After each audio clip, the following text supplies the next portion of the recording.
Good morning, everyone. Thank you so much for joining us this Monday on our call for community solutions. I did see a little bit of snow outside very briefly this morning, so I hope everybody's staying warm. And December 11th, it is also my sister's birthday today, so just really great start to the week. So today we'll be talking about transforming burnout. For anyone who attended the summit or has been on these calls for really the past since March of 2020, we talk about mental health and well-being and making sure that we have tools available to folks in our ecosystem. And so Craig, as a coach through the Forbes Funds and one of my personal mentors, reached out a couple months ago pre-summit to see what might be possible in terms of an end of year call for community solutions, talking about well-being and what's really important for nonprofits, and then also having a follow-up presentation in January, building on what we talk about this morning. So I'm really looking forward to his presentation. At this time, since March of 2020, we've had 5,012 calls with 42,510 participants. And as you know, these really started as a response to COVID, an opportunity to get nonprofits updates on public health funding or case rates or anything that might affect the ability to work, since much of the sector is in person for our roles. And they really transformed to that call and response, an opportunity for us to engage with members on issues that are most prevalent at any given time. And so making sure that we can still share resources, but also provide space for folks to share feedback and inform this information. So please respond to the survey at the end of the call. And as you are listening to Craig's presentation, please feel free to add things to the chat and ask questions, and we'll be sure to get through those in the Q&A. Craig, I'm going to turn it over to you very briefly because when we did our initial scoping conversation, I really appreciated your response when asked about the Sustainable Development Goals and social determinants of health that your presentation this morning relates to. So if you wouldn't mind, speaking to that really briefly, and then I'll continue with your introduction. Well, thank you, Emily. I'm so happy to be here. I'm so happy to be talking with people in Pittsburgh. I'm from Pittsburgh, as well. Though some of you might already know me. I'm born and bred in Pittsburgh. I'm living right now in Germany, and you're talking about snow. It is rain, wall to wall rain here, and it's about 4 o'clock. It will be pitch black by about 4:30 today. So yeah, so very different than in Pittsburgh. So in terms of the Sustainable Development Goals and the social determinants of health, I was thinking about it, where does this lie? And quite frankly, when we're talking about the question of burnout in nonprofit leadership, I see this question as cutting across all of these, because if we are burned out, if we're checked out, if we are just not being able to show up in responsive ways to the people we're serving, none of these goals are going to get met. So that's really what draws this together. This is something that cuts across everything we do. Thanks, Craig. And I couldn't agree more. And we really talked about that as well during the intentional conversations of alignment during the summit. And so when you have partners in any space that have, different bandwidth and things that they're going through in their personal lives on top of anything that might be taking place professionally, there's another level of, understanding, I think, since the pandemic, or due to the pandemic, I should say, where there's a comfort around, vulnerability. But I think it also leads to a better understanding of the folks who actually really need support. And so it's created this kind of opening. But then what do we do when people do express that they need support, or, different ways of managing burnout and stress? So in any event, that will be the purpose of our conversation today.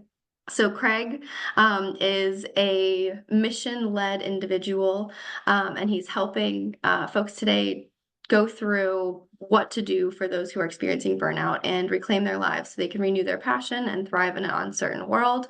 His coaching and training programs create supportive spaces where leaders can reflect, plan, and grow outside the pressures of their daily grind.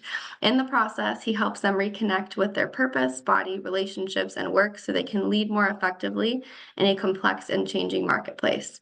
An ICF certified coach, NARM informed trauma professional, and certified body oriented coach, Craig was as a professor of leadership communication at the university level for 9 years and worked for 13 years as a nonprofit communication professional and consultant, where his work focused on crisis, change, and collaboration. His interests include reading, trail running, yoga, and vegan baking. Originally from Pittsburgh, as he said, he currently lives in Germany, where he works virtually with clients from all over the globe. So, Craig, thank you so much for joining us today. I will turn it over to you to jump into the presentation. I'm really looking forward to what you have to say. Beautiful. All right. So let me share my screen. And there we go. So here we go. Wonderful. Well, there we go. Yeah. So we're up live.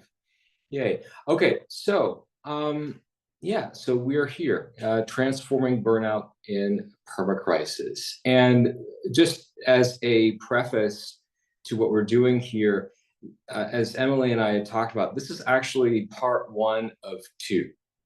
So we're going to be talking about what PermaCrisis is, what crisis leadership is, and what burnout is, just to frame all those things. And then there's going to be a survey that we're sending out just to take the temperature of the audience to see where folks are.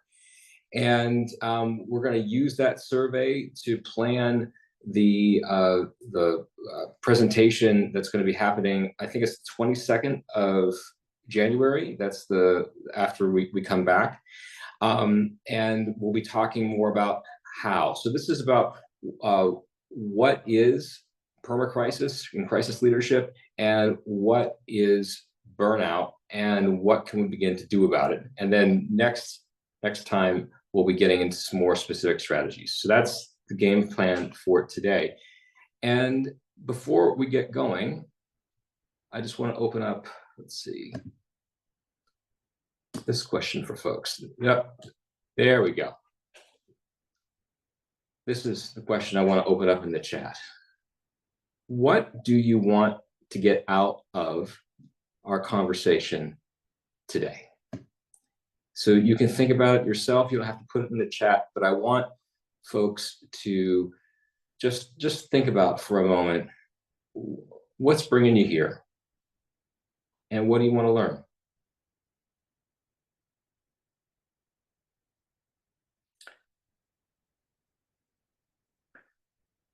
And with that, we'll start. So let's see. Here we go. There we go. So what is a crisis? So when we're thinking about a crisis, and this is something from my days teaching this at the university level, when we think about crisis, we often use the word crisis and problem almost interchangeably. So essentially a crisis is another word for just a really, really big problem, a big hairy problem that we can't solve just yet. And when we're thinking about crisis and crisis leadership, the literature wants to think about things slightly differently. So there's a guy by the name of Timothy Coombs, who is a professor of crisis communication down in Texas, and he's one of the foremost authorities on crisis communication.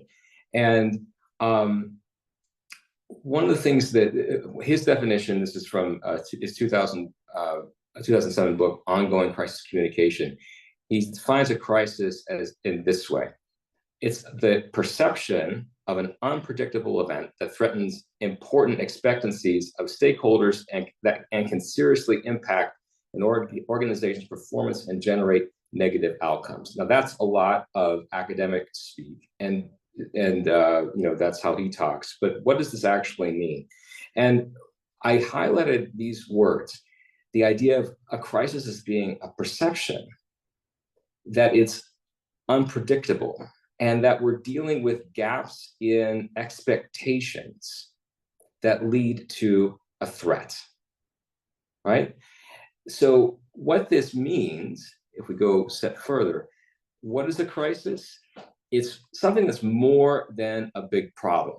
It's when the people you need, the people you care about the most, when they believe you've let them down, right? That's when we're starting to move from being a problem to a crisis. We can have a really, really big problem here with, say, our employee benefits program or something, I don't know. But when we start moving into that employee benefits program breaking down and making our employees dissatisfied with us, that's when we're starting to get into a crisis. There's a rupture that's happening here. There's an expectation gap that's happening here. And people are angry with you, right? And it's moving outside the boardroom, outside of the bubble, into the world around you, creating this idea of rupture without repair. And if those of you who have training in psychology, you think about rupture without repair, that, oh my gosh, that is one of the deepest fears that we have as human beings. It just awakens shame and frustration, and just we just really, it can cause organizations to shut down.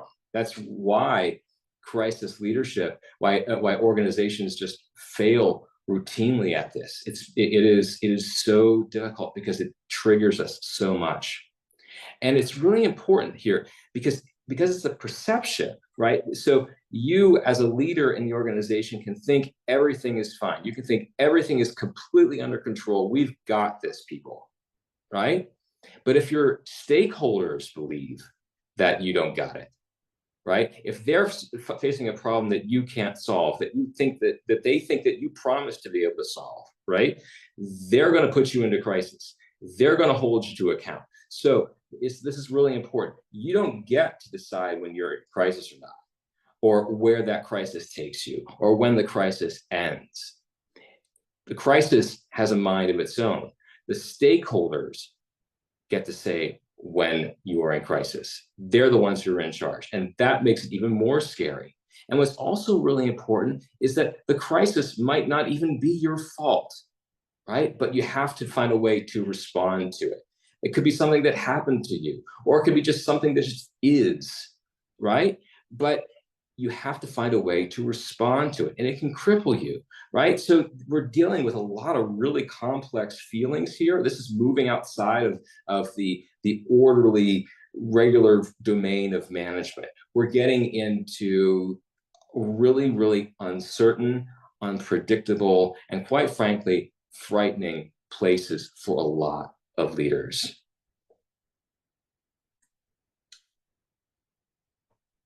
So what we need to think about this for you folks here, for us within the nonprofit sector, there are two things that are really important here. First of all, any organization can have a crisis, right? And so there are lots of different crises that different organizations are going to be more vulnerable to than others. So we're thinking about, financial crises, data breaches. There can be fires or something happening with your physical plant. You can have scandals with your employees. All sorts of different things can happen within an organization. So that's one level of crisis. But what I think is really interesting when we're thinking about the nonprofit sector is that by the very nature of the work that we do here in the sector, is that we find ourselves regularly caught up in crises created by other people. In fact, healing crisis and helping those harmed by crisis might actually be the mission. They might be core to what you do. You're dealing with just the after effects of other people's stuff, right? But the thing is that makes you vulnerable, because you can be making promises that the people you're serving might think you can help them in a way that you can't. Right? They might be making demands on you that are completely impossible. Demands can be coming from all sides, right? And it becomes really, really a very challenging organizational leadership environment for you. Because if you don't respond well, again, you're creating expectancy gaps. You are creating disappointment. You're creating ruptures without repair. You are moving into crisis territory, right? And actually, it's funny because even as I'm talking about this, I'm starting to get a little bit of a stomach ache, right? We haven't even gotten to PermaCrisis yet. All right. So in the literature, in the crisis literature that started maybe in the 50s, 60s, and 70s, actually it really started in the 80s with the Tylenol. If you remember the Tylenol product tampering scandal in the early 1980s, where somebody put poison in Tylenol, that was the first real big crisis that people started to focus on.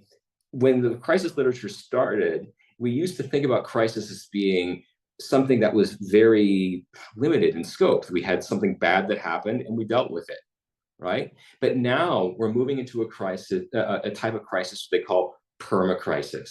And this is what happens when a crisis doesn't end, when it's permanent, when you are in a permanent state of crisis, when you're dealing with crises that are complex, or we call a wicked crisis, which means a crisis that is really difficult to define, very challenging to work through. Very poorly scoped, right? Where everybody's angry at you for different reasons, right? When crisis is bringing constant uncertainty and conflict all the time, right? And when crisis is your life, right? What happens when crisis is your life? We're living with such division, such frustration, such anger, right? All the time from everywhere. Right? That is PermaCrisis. And when crisis is your life, you get into a whole bunch of things: decision fatigue, compassion fatigue, role and mission creep, paralysis of the organization and of you. Right? Those are the real hazards for you as a leader walking into this situation. And so I want to throw this back to you, and in the chat, just to think about, how has leading during this time of PermaCrisis, how has that been affecting you? Just a couple of comments in the chat.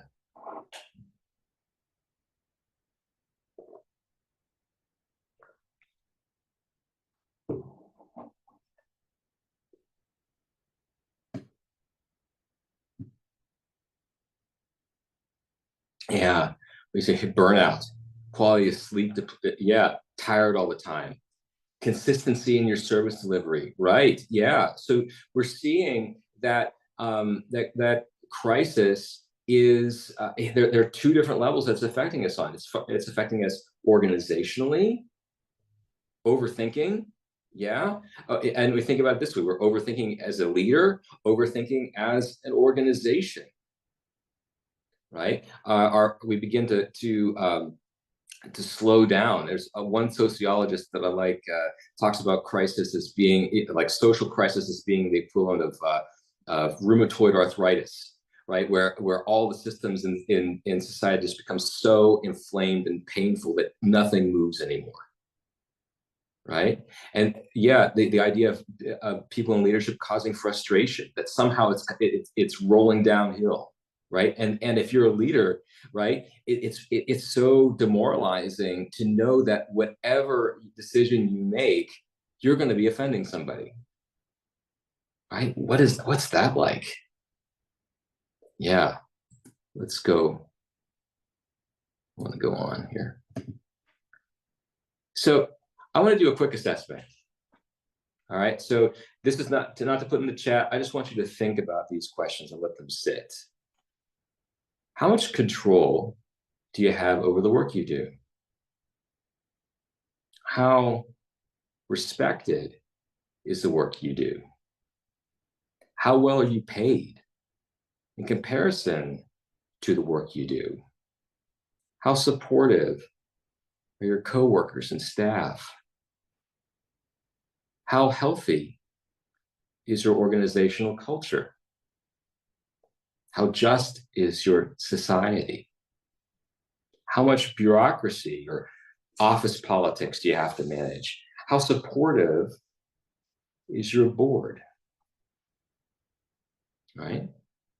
And when we're thinking about these questions, right, these questions really get into some of the conditions for what we're calling for burnout, right? We're thinking about the society in which we're in, this leadership context that we're in. And as we're thinking about this, there's a book. It's a really fabulous book. I don't know if you're familiar with it's a Canadian physician called Gabor Mate. He writes a lot on trauma and health. And he has a book like this recently. His most recent book is called The Myth of Normal. And one of the things that he says in this book is he said that one of the things that comes with humanity, one of our gifts as human beings, is that we can adapt to pretty much anything, right? Anything that's out there, we can adapt to it. Whether it's a cold climate, a warm climate, a hostile climate, or a friendly climate, we can adapt, right? But the problem is that our ability to adapt to anything, our ability to survive, comes at a price. Because we act as if the way things is the only way that they can be, right? So what's happening is we begin to normalize things. That's what the title, The Myth of Normal, right? We normalize this when you think about, when you go back to this idea of PermaCrisis, we live here and we're living in PermaCrisis and we are navigating it. And some of us are navigating this better than others, or some of us think we're navigating it better than others, right? We think that this is our normal. This is our new normal, right? But that has effects for us, right? That comes at a price. And we need to think about that. And that price, all too often, is burnout. And when we're thinking about burnout here, I'm going to a book by a woman by the name of Christina Maslach called Burnout, The Cost of Caring. She's a psychologist, and this is a really excellent book on burnout. It's written exploring the phenomenon of burnout within the context of the helping professions. So it really speaks to the work that we're doing here. And what she describes burnout as is a state of depletion that results from chronic stress. And people who care for people, so healthcare workers, teachers, psychotherapists, social workers, people working in human services of any kind, are the most susceptible to burnout. And the reason why is because of all those questions, right? You're dealing with so much shrapnel on any given day. So many, you are engaging trauma, you're engaging pain, you're engaging just so much difficulty and adversity. It's chronic adversity that you're working with. And it's really easy to be burned out. But the problem with burnout within our contemporary society, the way we think about things, is that we see burnout as being fundamentally our problem, our fault. So if your motivation is flagging, if you're feeling burnout, depleted, exhausted, somehow it must be a problem with you, right? That's what we're thinking here. So, but we want to think about it differently. I want to invite us to think about it differently, because burnout is definitely a sign that something is wrong. When you're experiencing burnout, your body is telling you something, right? Something is out of whack. But the thing that something is wrong is not you, right? Burnout is a sign that something is wrong, but not with you, not with us, right? It's our exposure to this world and what we're living in, right? It's Gabor Mate uses the he calls it malignant normality, right? The normal that we are in is malignant. This is not a friendly normal that we're living in. It's cruel. It's vicious, right? You see it in your clients, and it's also affecting you. So again, burnout comes from chronic stress. And the level of stress that we feel is going to depend on a number of factors. The level of uncertainty that we're speaking, we're encountering, how uncertain things are, the amount of information and other resources we have, the amount of conflict that's in the space, and the amount of powerlessness that's there, right? So again, if we're used to thinking about things, or we're thinking about things intersectionally, right? You're recognizing that different people in different situations might be encountering the same stress in very different ways, right? How much uncertainty is there? What resources do we have, right? How much power do you have in the situation, right? These things are all important. And when we do not, right, cannot, or are prohibited from noticing and completing the stress that we're under, the temporary stresses that we encounter, because everybody has stress, right? The question is how well you're able to notice it and complete it, right? How well are you able to digest it? If we can't do those things, our temporary stress becomes chronic stress. We begin to hold it in our body.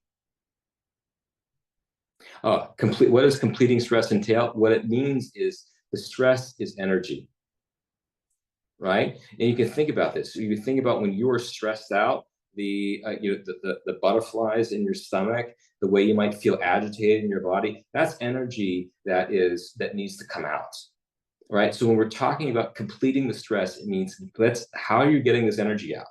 How are you resourcing yourself? How are you able to take care of yourself, right? And if you're not able to do that, or if you're in a situation where, you see, one of the little challenges too within our current context is that there is so much around us that we can use to numb ourselves or distract ourselves or deny or disconnect from the stress that we're feeling that we don't even notice it, right? It's like the frog that's being boiled in a pot of water slowly, right? That's what's happening, right?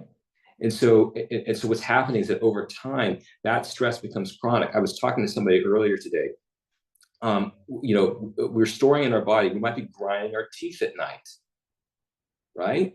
What's fascinating about grinding your teeth is that is actually when your jaw grinds your teeth, what it's doing is at night it is processing the cortisol and the adrenaline in your body. You wake up and your jaw is hurting because you've been having your jaw clenched. That is your body at night trying to complete the stress that you were unable to complete during the day, right? So that's what's going on here, right? We're storing it in our bodies. We talk about, as Bessel van der Kolk says, our bodies are keeping the score for us, right? Now, there's a continuum of burnout. Maslow talks about a process where we begin, and there's lots of different types of burnout, but it follows a predictable pattern, a three-step pattern, a pattern of feeling exhausted. We are overwhelmed, overloaded, overextended, and we just are exhausted, right? Over time, that exhaustion becomes what she says is depersonalization. And what happens there is that to protect ourselves from that exhaustion, to give us space to try to recover, we close ourselves off from the work. We experience empathy loss. We might show contempt toward our fellow staff members or to clients, right? You think about, teachers in the classroom, you start out as being a really idealistic teacher and how you're going to reach young minds. And then several years in, you see every child as a threat, right? That's the personalization. And we also might be experiencing a sense of numbing, right? We might not be feeling our bodies anymore. We might be cutting ourselves off from emotions. We also might be checking out a little bit. We might be this moral numbing. So the idea is that we stop seeing things that are wrong. Things that should bother us no longer bother us, right? And then we move toward cynicism. So what's happening is that in cynicism, we are shifting from our contempt into personalization is focusing outward, we shift to bring it inward. We start to see ourselves with self-contempt. We start acting without any sort of self-compassion. We start to feel worthless, ineffectual, and then we give up, right? There is the trajectory, right? We start out with exhaustion, we move to depersonalization, and we end up in cynicism and giving up. And this process has lots of implications, right? So lots of different things. And some of you had mentioned that before. Personally, right? We become irritable. We become disconnected. We lose our sense of passion, our focus, our motivation. We start feeling exhausted. We experience sleeplessness, headaches, digestive issues. We might be engaging in addictive behaviors, not just sort of substance use, but maybe we might be, watching too much Netflix, right? That becomes how we cope, right? We also might be engaging in some ethical lapses, right? Are there triggers for moving? You know what? I think that there are two things. Are there triggers? What I think it might depend on everything, right? On a lot of different factors, right? I think it happens very slowly. It might be, there might be certain defining events, right? Again, it's there might be situations where your job just there could be things that just push you in one direction or the other, right? But often it can happen slowly. You might not even notice it, right? And I think that's the thing that's so difficult. Do you have to be hyper mindful? Well, I mean, you need to be mindful. And right now, what's really challenging, again, is that because there's so much distraction, because of the nature of the work that we're doing in the marketplace, there's so much, emphasis on forward motion, right? Don't stop. Don't think about what's going on, right? We just go, right? And because of that, we can miss a lot, right? And also, we might be in situations where, that type of reflection and self-reflection might be considered, pointless navel gazing, right? There's too much work to do. Why are you standing there, right? Do something, right? It's as the opposite. They say, don't just do something, stand there, right? Maybe we need to do that for a while, right? Because and the implications are really important of not being able to do that. We have the sort of the personal implications, the organizational implications are there too. Because if we have an organization that is full of burnout, because one of the problems is through the phenomenon of emotional contagion, my burnout it can quickly become your burnout, right? The way that we process emotions together, right?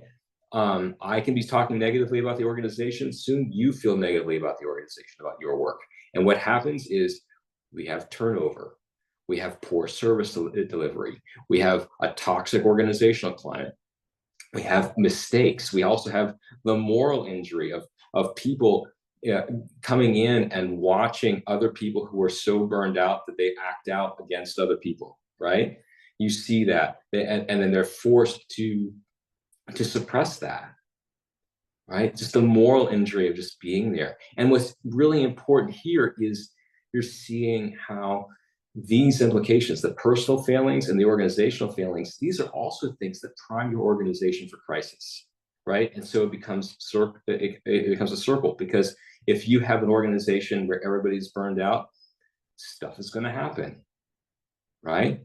Bad things are going to happen. You're going to create expectancy gaps.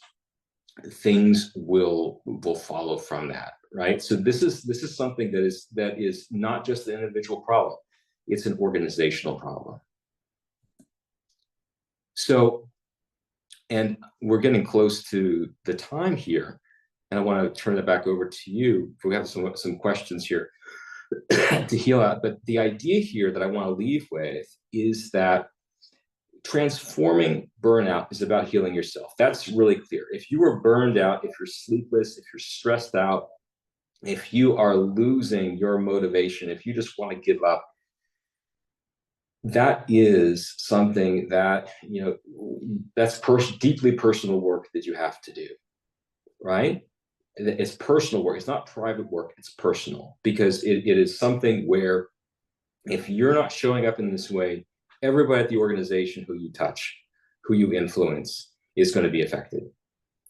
So that's important. But it's more than that. It's more than about deepening your resilience, right? This isn't, so dealing with permanent crisis isn't simply about making yourself tougher, right? It's not your fault. It's not your fault. You're not weak, right? So what's really important is we need to see the transformation of burnout. It involves telling the truth. We need to break out and call out the myth of normal. This is not normal. We need to say that you need to give yourself the space, give your organization the space to talk about the truth about what's going on with you and your workplace, to call it out. And with that, it also means making personal, organizational, and social change, right? So it's not simply about you. And that's actually what Maslach's talking about. That's actually what Gabor Mate talks about, right? It's not simply about you. As leaders, you have to heal yourself, but we also need to find ways of changing the context, the leadership context in which you're working, right? So with that, I want to just have two questions. First question is, how has this presentation just been helping? How has it even been helping you? What ideas have come up for you?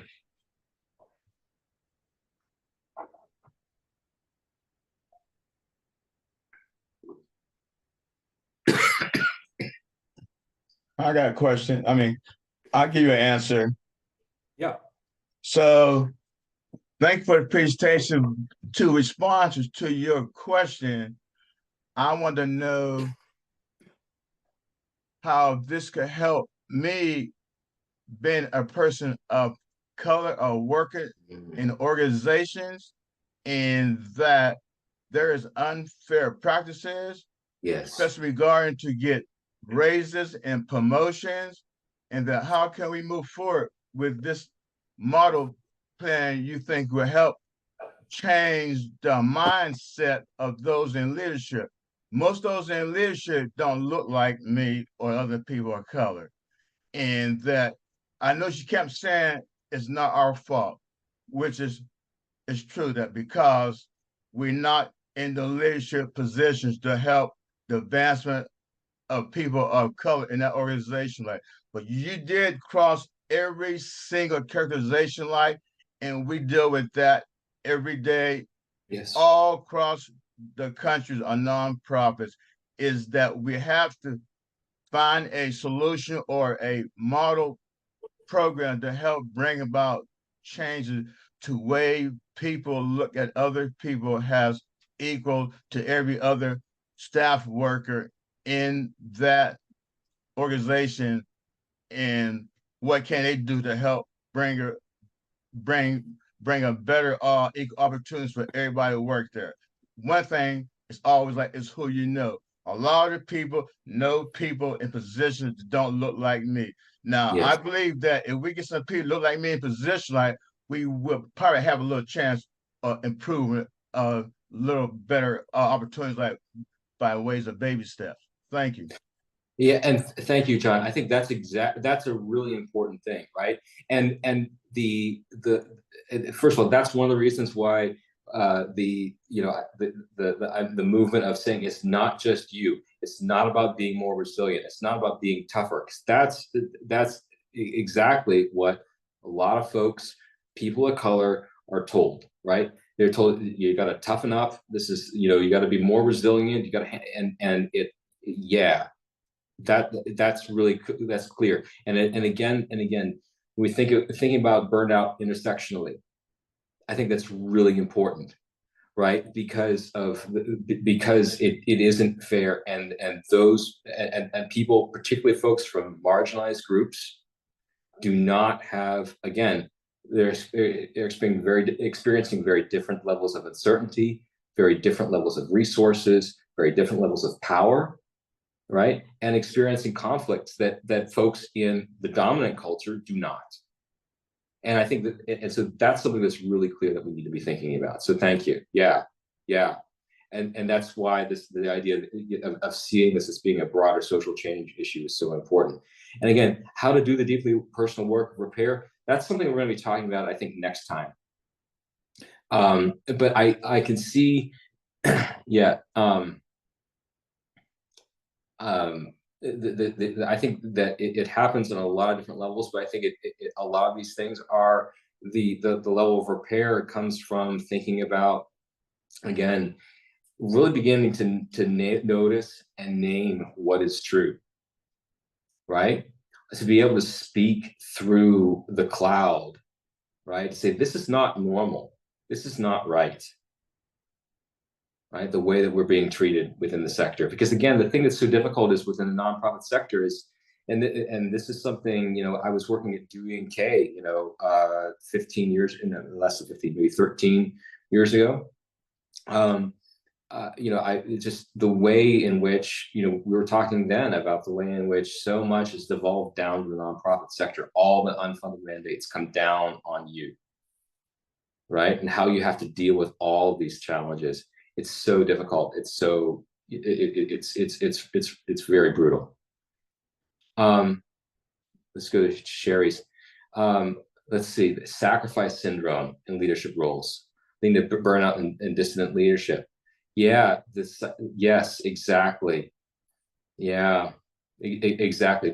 Because again, what the challenge, and this is the sacrifice syndrome, this ideology of push, give, right? And not necessarily knowing, not giving ourselves permission to take care of ourselves, right? What's going on here, right? I think that's really clear. Yeah.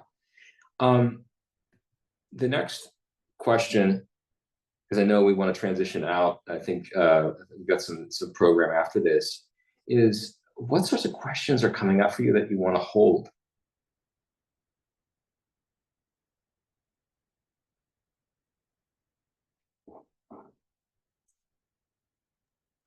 When you say hold, just to clarify. I'm saying hold is like, let's hold the question. Let's see what's going up. What questions do you, I guess I was speaking a little bit coachy, like, what sort of questions do you want to pose? Do you want to raise? Do you want to just, we don't have to answer them today, but what questions that are coming up for you?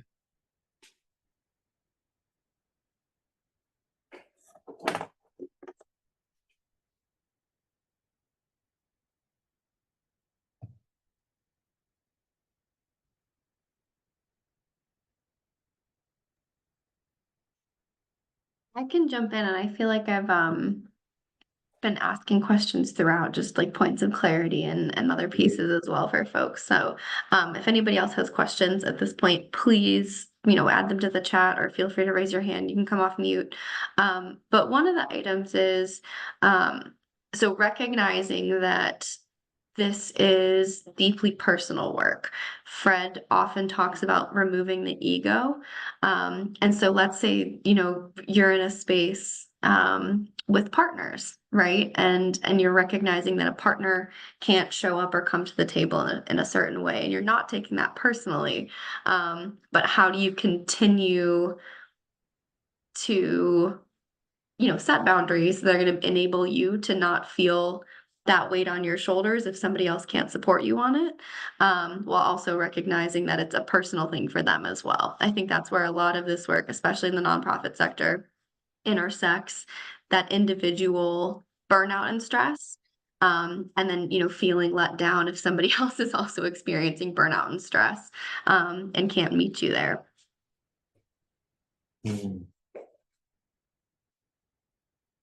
Yeah, I'm actually typing out some of these or writing out some of these questions.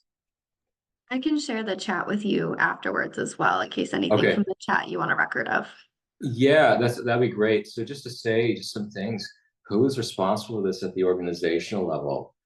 Yeah, I think that's something that's really important. You would think, and again, thinking what John was the point that John brought up is who is responsible? Well, obviously, ideally, it would be the responsibility of the senior leadership team to bring this up, to be concerned enough about their employees, about their staff, about all the people who are working so hard to really create a space where they can begin to find the support that they need, right?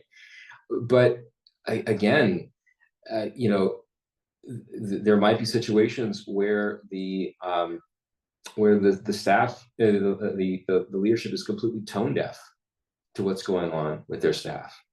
And in that situation, perhaps that's when the staff either need to that's when we start thinking about how the staff can begin to make change, how the staff can bring the organization into crisis.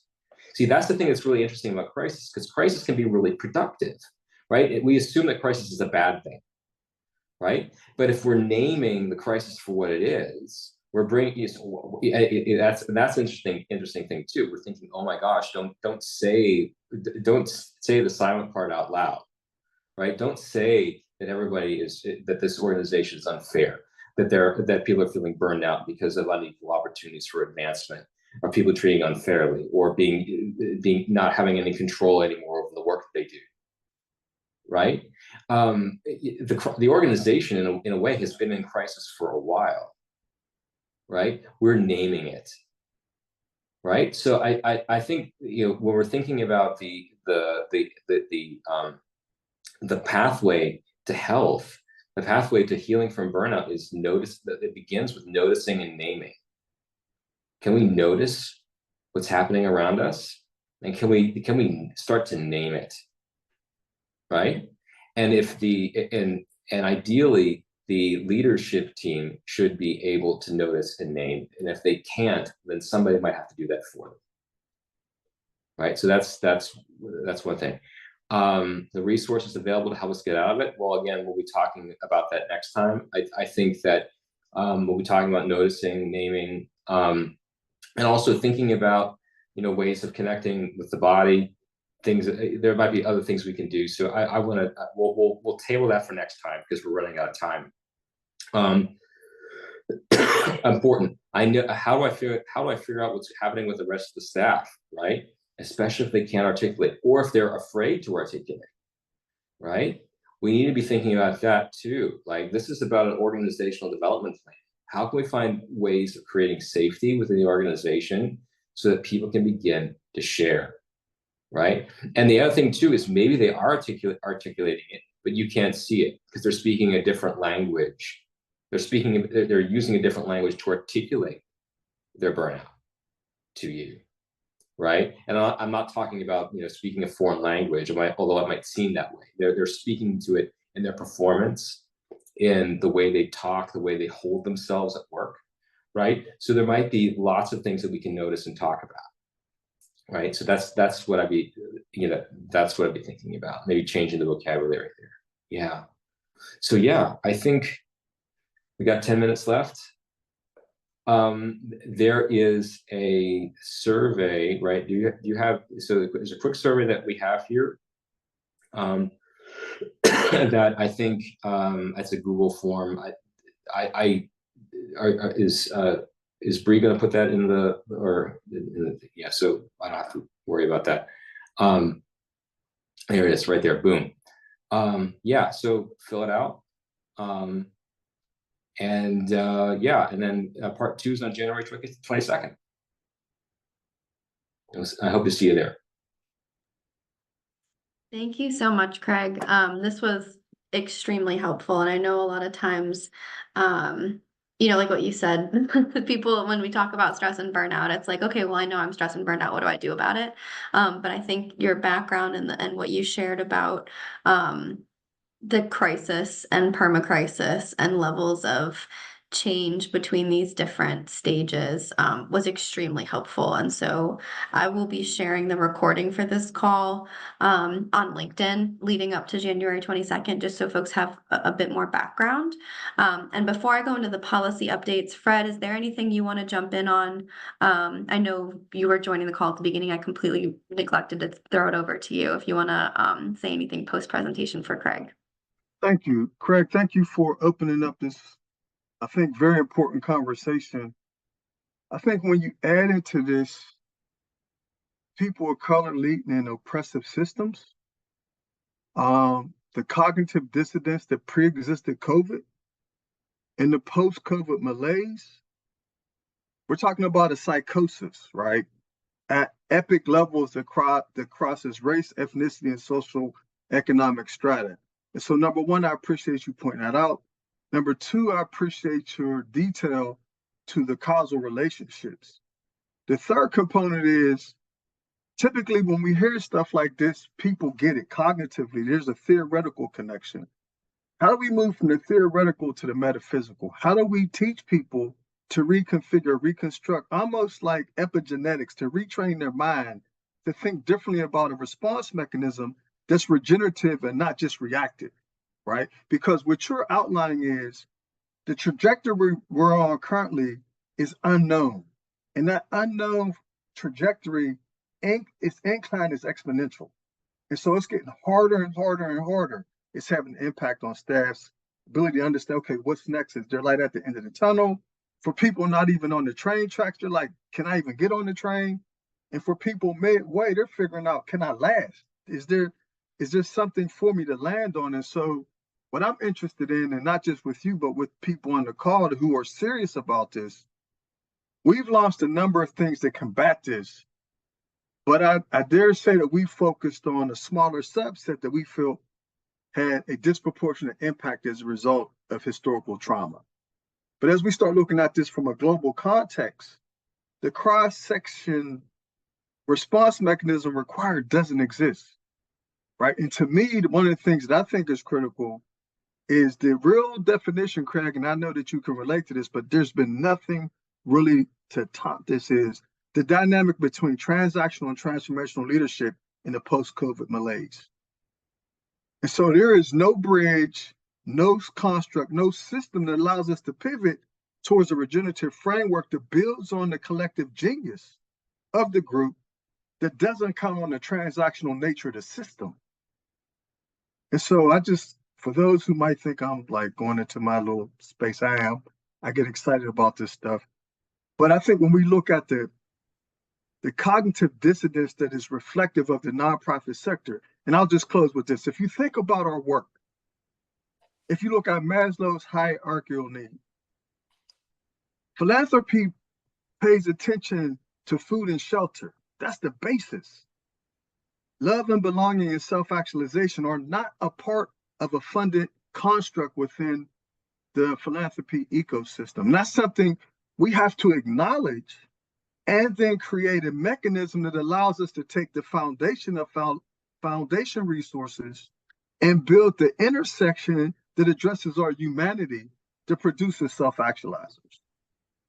And I think we get caught up in the transactional nature of getting funding and then doing the work, and not into the details of how do we sustain that work as an emerging ecosystem. Einstein said you cannot solve a problem with the same energy that created the problem. How do we produce spaces that we resonate at a different frequency to solve social phenomena that we have never even anticipated before? So thank you, Emily. Appreciate that. Thanks, Craig. It's good seeing you. Good seeing you too.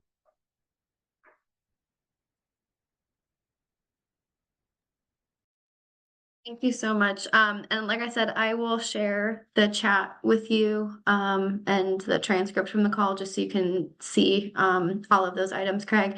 And I'm really looking forward to the call on January 22nd. Thank you so much for joining us this morning. I'm going to give a quick update on public policy, but before I jump into that, I would like to invite either Bree or Hannah to share a little bit of detail around the anti-racism cohort 2.0 that we're launching in 2024, I believe January. We are recruiting actively right now. Bree or Hannah, would you mind jumping in to share a little bit more detail about this than I can? Sure, I can jump in. Thanks for sharing, Emily. If you were familiar with the Forbes Funds back in 2021, about a year after we started these calls, we did launch our first anti-racism cohort in collaboration with the Heinz Endowments and the University of Pittsburgh, among some of our international partners. We are launching ARC 2.0 in January. This time around, we're partnering with local partners and international partners. So we're working with Dr. Jessica Spradley, who her and her husband run a data analytics and DE&I focused organization, and then Anita Russell from The Place to Soar. So we'll be incorporating a few different things into the class, and the class is designed for the decision makers of the organization. We'll meet every Friday, first week in person, second week via Zoom. And that first week, we're really working through an anti-racism incubator curriculum with Anita Russell. The second week, where we're virtual, we'll be working on data collection, data analysis, and dashboarding for anti-racism within the organization, and then also working through some of the top writings and educational pieces on anti-racism. And that second class, so in addition to data, will be focused on us talking with local and international leaders about those readings that we're discovering. So I invite you to join us and learn more by participating. There's a number of different participation levels. Like I said, we encourage that organizations send their decision makers. So you can register for one person up to 4+, depending on the size of your organization.